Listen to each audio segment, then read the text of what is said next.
Gary Nasai Minasan. Today we're gonna talk about Ohsama Sentai King-Ohger episode 20, and this episode give us a lot of interesting thing that they are actually setting up. And one of the thing that they are trying to set up is the castle of Kaukas, if not mistaken, Kaukas Kabuto, the black castle that all of us knew from the first episode when we saw the castle.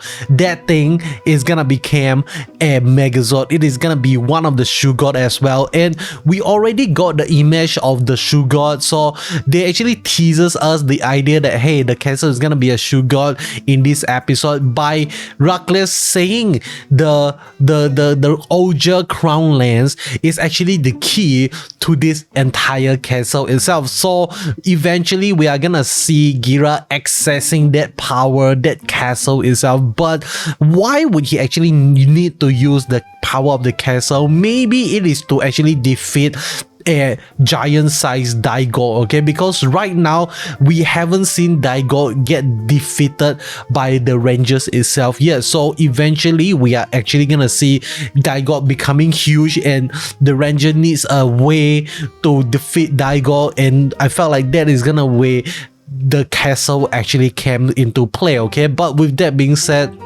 we need to talk about the first few scenes that happened in this episode, and that is the political marriage between Ruckless and Suzume. And when that is happening, we can actually see Deboski face is like he just died, okay? Like he's dead inside, and this is really shocking that they actually went ahead to officiate the marriage before the combat of the trial itself. Like why does this actually happen at all? Like there has to be a reason why they actually slot this in a storytelling perspective. Maybe by the end of the day, Suzume is actually, you know, like even though we are being led to believe that Suzume actually married to Ruckless because like it is to help Kaguragi in his scheme or something like that. Maybe by the end of the series we are actually gonna see Suzume and Ruckless actually love one another. Maybe that is the truth. Like maybe Ruckless right now doesn't love Suzume,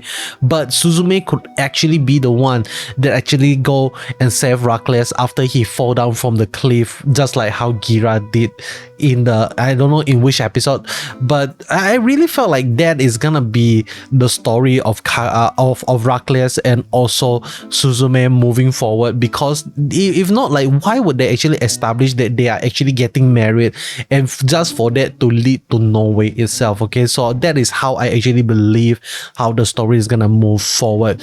Okay, so that is really interesting. But the next thing we need to talk about is the Prime Minister, okay? The Prime Minister of the Bugnarak has been revealed to us to be that fat guy that all of us already know from the get-go. I think in around episode 3 or 4 we already kind of like guessed that hey, that guy is actually the Prime Minister of the Bugnarak itself. And like even from the get-go we already kind of like suspected that maybe one of the guy in the at the side, the head of Ruckless is gonna be the Prime Minister of the Bugnarak. We already know that, and we kind of like nail it down to the fat guy, and eventually we find out that hey, it is indeed the fat guy itself. So the fat guy indeed does exist as a human back in the day, but he was being replaced by the Prime Minister. We are not sure when does this actually happen. Maybe since the Fury of the Gods, maybe like we might actually find out that the Fury of the Gods is being orchestrated by the Bugnarak itself. It could actually be, or it could actually be human. We are not sure, but we are still waiting to find out the truth of the Fury of the Gods. And I believe after the arc of Ruckless, that is gonna be the next thing that we're gonna explore together alongside with like some other side story that we will actually explore, okay? But I'm really happy that they actually kind of like conclude the arc of Ruckless, and also at the same time take away the mole of the Shugoddam at the same time itself. Because when Gira stepped into the crown, he like it's like if the kind of like if the spy, the mole is still there, it would actually be really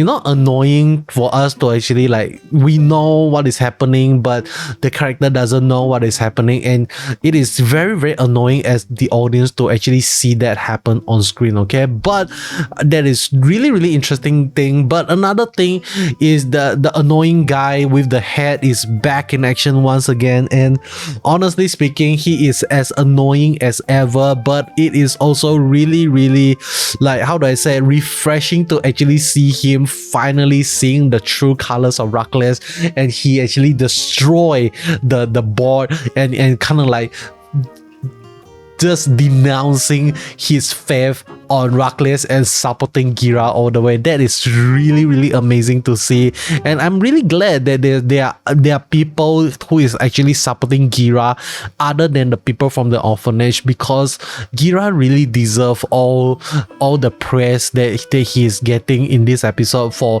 trying to overthrow a king who is actually misusing his authority and misusing his power as a king itself. So this is really interesting. Okay, but I have a big question now that the story of Ruckless has ended.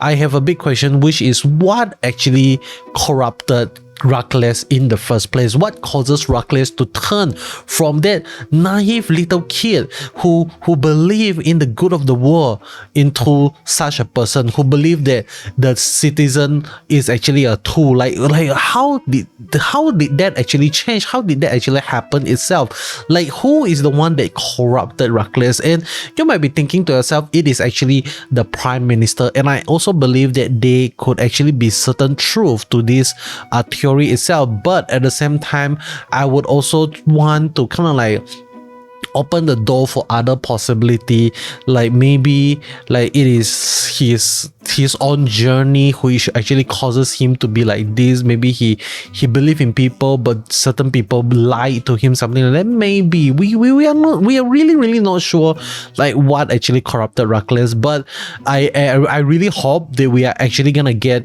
a story moving forward to actually cover what actually happened to Ruckless itself. Okay, but that is not kind of like the highlight of the story itself, because the highlight of the story is supposed to be Ohsama Sentai, is supposed to be Gira and the rest of the gang, and moving forward, that is gonna be the story as well. So we are really not sure like how many episodes they're gonna spend on Ruckless, but Ruckless is still one of the rangers.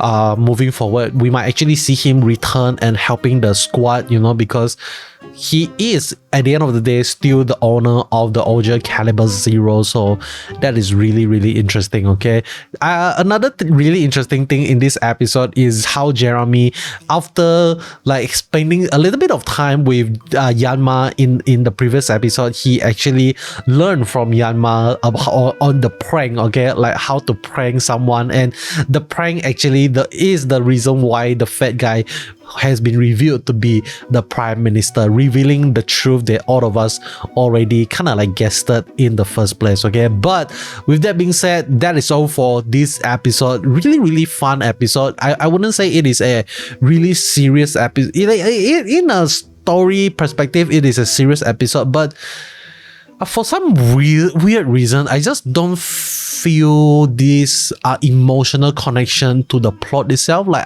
this was supposed to be kind of like a episode where you really feel for the character. You really like, wow, Gira, you are the hero and all those stuff. But honestly speaking, I just don't feel any emotional attachment to the story. I don't feel anything at all when I'm watching the story. I just watch it as kind of like a entertainment, like okay, like the fight scene is here, some cool action scene, get to see the awesome suit and all those stuff, and the story is kind of pretty interesting, but nothing is really hooking me into the story itself other than the character. I felt like the character is really strong, but the story failed to kind of like explain expand upon every single character that has been introduced in the story itself. And maybe that is kind of like the one of the weakness of Super Sentai story is which like there's too many characters for you to focus on.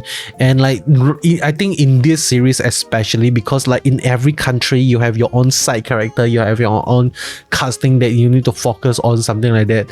So this is really insane. Okay, it's been a long while since we actually saw Shugoddam from in the series itself, so we are not sure what actually happened to him. Maybe he got sick, he is not able to come into shoot or something like that.